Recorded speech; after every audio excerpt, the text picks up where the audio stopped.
Sakal Gunar Vande Guru Sri Charanaravindan.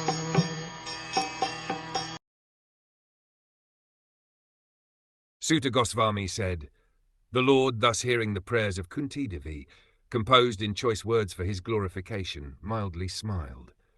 That smile was as enchanting as his mystic power. Anything that is enchanting in the world is said to be a representation of the Lord.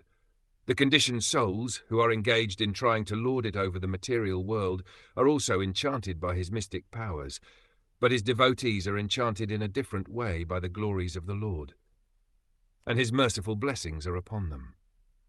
His energy is displayed in different ways, as electrical energy works in manifold capacities.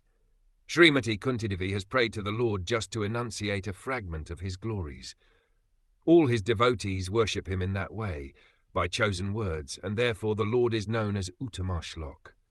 No amount of chosen words is sufficient to enumerate the Lord's glory, and yet he is satisfied by such prayers, as the father is satisfied even by the broken linguistic attempts of the growing child. The word Maya is used both in the sense of delusion and mercy. Herein the word Maya is used in the sense of the Lord's mercy upon Kunti Devi.